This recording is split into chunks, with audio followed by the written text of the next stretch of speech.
Back on the block, Quincy Jones, producer Quincy Jones. But instead, Quincy dressed you, I think, or somebody who has a different influence. Chris. Oh, Prince told you wear a suit? Well, that's good. I think the thing that raised some eyebrows with people is when I dropped the information about Quincy Jones. I let the chips fall wherever they fall. Hey there. Ever heard the saying, what you see ain't always what you get? For a while now, folks have been scratching their heads over what happened to Tevin Campbell. You remember him, right? That bright star who lit up the music scene with Quincy Jones? Well, it turns out his journey hit a snag. Here's the kicker. Some say Quincy Jones himself might have had a hand in it. Now, let's talk about Professor Griff. He's a big name in Hollywood, and he dropped a bombshell. Rumor has it Quincy was mixed up in some shady business, even turning young talents like Tevin into sex workers. Shocking, right? But wait, there's more. Jaguar Wright, she's never been one to bite her tongue. Word on the street is she spilled the beans, claiming Tevin got caught up in himself for all orchestrated by Quincy.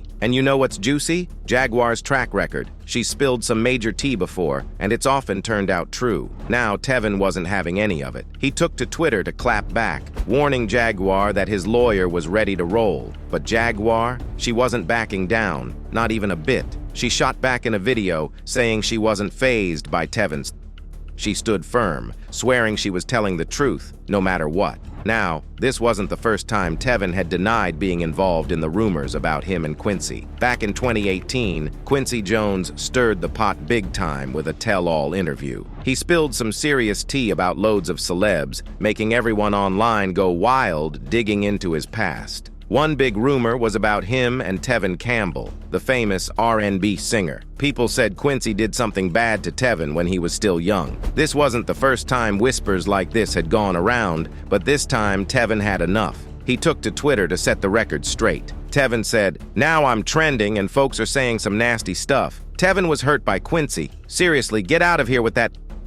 He added some laughing emojis to show he wasn't taking it too seriously. Campbell also tweeted a quote from Jones. "God is pushing the bad in our face to make us fight back." Tevin even shared a quote from Quincy, basically saying tough times make us stronger. Some people clapped for Tevin, saying good for him for standing up, but others still had doubts. Jaguar Wright backed Tevin, saying someone as talented as him shouldn't have faded away. She didn't buy the idea that his career just fizzled out, especially with all the talent and charm he had. Now let's take a trip down memory lane and explore the early days of Tevin Campbell, the soulful voice behind hits like Round and Round and Tell Me What You Want Me to Do. Tevin didn't have it easy growing up, but he sure had talent. Born and raised in Texas, he was singing before he could walk. He used to serenade his family with tunes from the radio. Talk about starting young. But it wasn't all sunshine and rainbows. Tevin faced his fair share of struggles growing up in a rough neighborhood. His voice was his ticket out. At just 12 years old, he caught the attention of music bigwigs at a local talent show. That's right, folks. He was a sensation even then. By the late 80s, a family friend introduced him to jazz flutist Bobby Humphrey, who was impressed enough to connect Tevin with the big shots at Warner Brothers. This led to an important meeting with industry mogul Benny Medina, and just like that, Tevin was on his way to the big time. His early career linked him with some of the industry's legends, and his first big hit, Tomorrow, A Better You, Better Me, off Quincy Jones's Back on the Block LP, blasted him to stardom. Fast forward to 1991, and Tevin drops his debut album, Tevin. Now here is where it gets juicy. This album was a game changer. With smash hits like Round and Round and Tell Me What You Want Me to Do, Tevin shot to stardom faster than you can say Grammy. But Tevin wasn't one to hog the spotlight. Nope, he's all about collaboration. From teaming up with Quincy Jones to lending his vocals to movie soundtracks, Tevin's voice has been everywhere. Picture this, him and Prince on the same track. Now that's a dream team if I ever saw one. With a 4.5 octave range, young Campbell was often referred to as the male Whitney Houston of his day by those who closely studied vocal technique.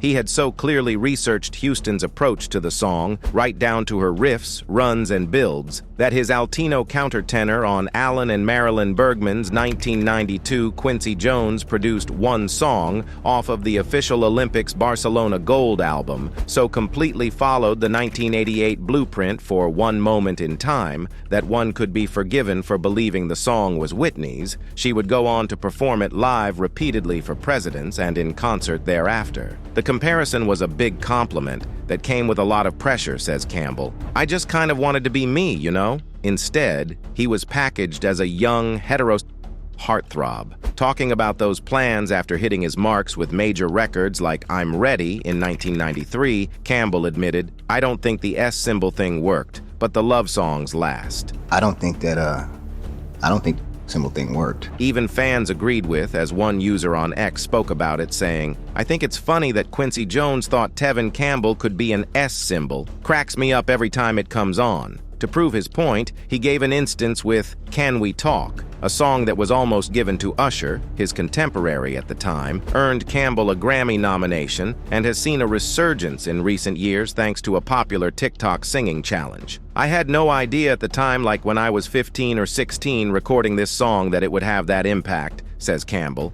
I was just a kid singing in the studio. Unbeknownst to me, when I was recording, when I was a kid, I had no idea that this was the story behind Can We Talk. But apparently, L.A. Reid wanted Usher to have Can We Talk, and Babyface wanted me to have Can We Talk. Coming of age in the heteronormative space of R&B at that time, I didn't hide anything about me. I didn't try to act a certain way or anything, says Campbell. But also, he notes of that era in the industry, you just couldn't be gay back then. Seems his comfort might have been thanks to the fact that he had already been exposed to a lot more than a child should have seen while he was working with Quincy. This is why many people on the internet seem to believe the singer might have been G-Med by Jones. And it's not just random names getting tangled up in these rumors. We're talking about some pretty big celebrities. Alongside Tevin Campbell, you've got Tupac and none other than the Fresh Prince himself, Will Smith. The word around town is that Quincy might have encouraged these guys into what you could call his version of Hollywood networking parties. It's these shadowy connections with Quincy that have sparked all kinds of whispers about him trying to influence others with his personal preferences. Now, flashback to the interview with Tupac, where he spilled the beans, claiming Quincy popped the question about some intimate backside matters. But here's where it gets wild.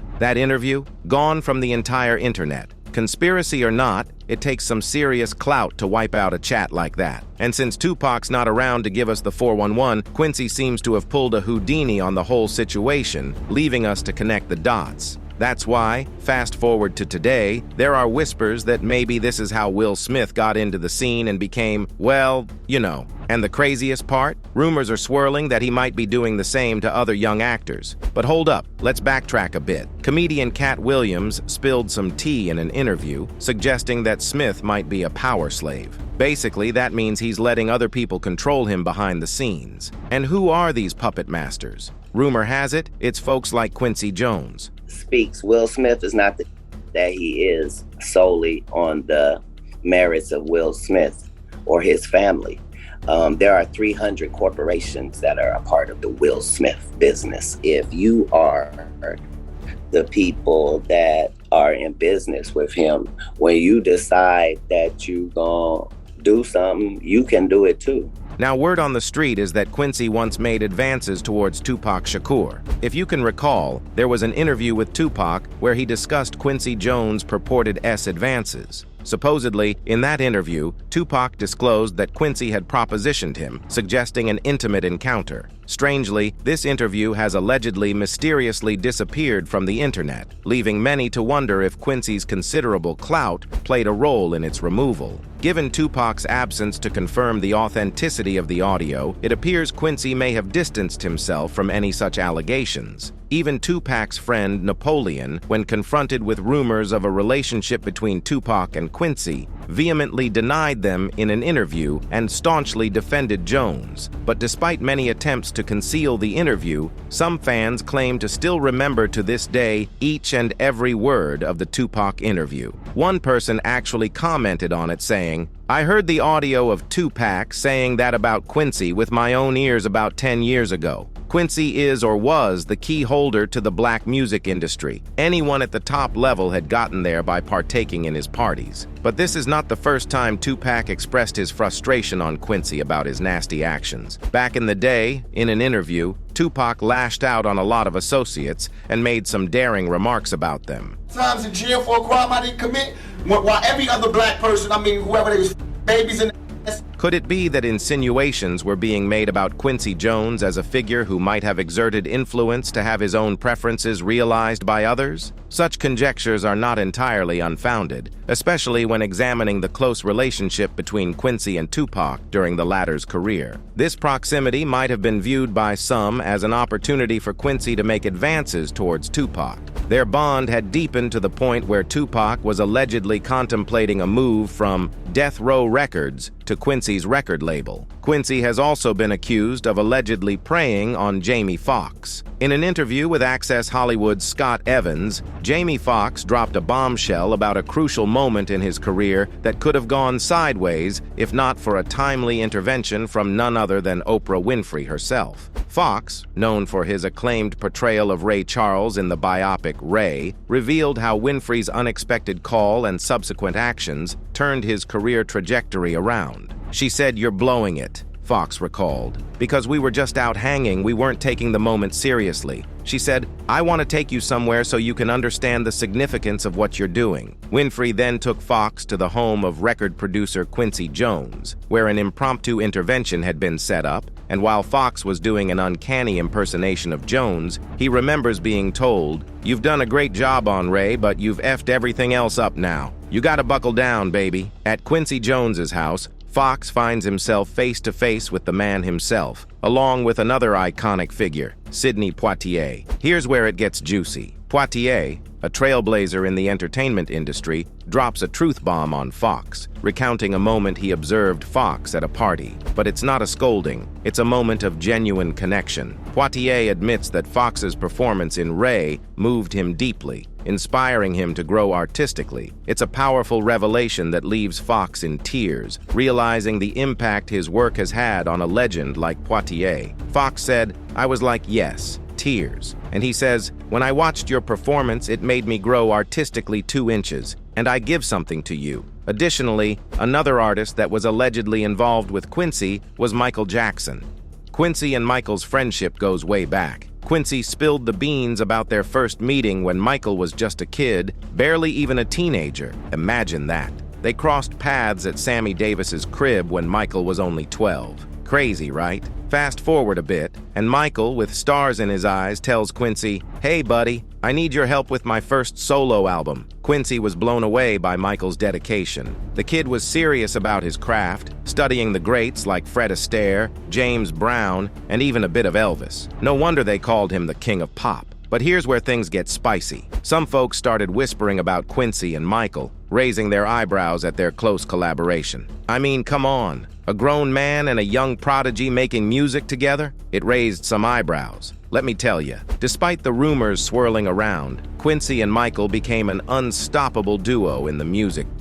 They churned out hits that still rock our socks off today. Quincy worked his magic on 3 of Michael's biggest albums, Off the Wall, Thriller, and Bad. Talk about a dream team. But like any good drama, there's a twist. The good times didn't last forever. Rumor has it there was some tension between Quincy and Michael. Some say it was because of personal stuff, others say it was all about the music. Quincy even claimed Michael swiped some cash from him. Ouch. Their fallout hit hard, especially for Michael. None of his post-Quincy albums reached the same heights as Bad. It was like the magic was gone. Then, things really heated up. Quincy started dishing out dirt, telling his side of the story. It was like a verbal smackdown between 2 heavyweight champs. At that time, Michael's playing was going after all of the big rappers, whether it was Teddy Riley, whatever, all the rap producers to spend 5 times what they were paying me. Jones claims Jackson's Billie Jean borrowed from Donna Summer's State of Independence, which Jones produced. The notes don't lie, man. I hate to get into this publicly, but Michael stole a lot of stuff.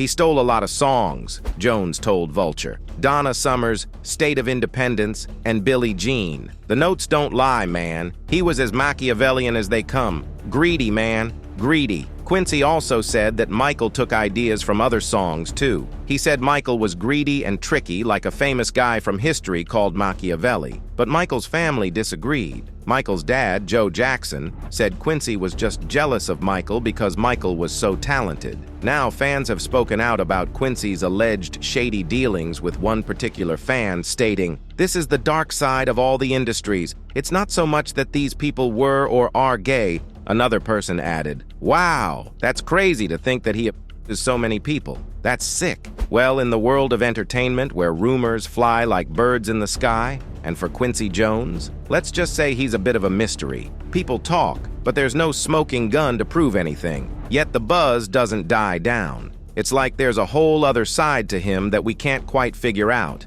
And that's what keeps folks talking. The gossip mill churns, and Quincy remains an enigma. No one knows for sure what's fact and what's fiction. But hey, that's showbiz for you, full of twists and turns that keep us all guessing. But what do you all think? Drop your thoughts in the comments, and we'll catch you in the next video.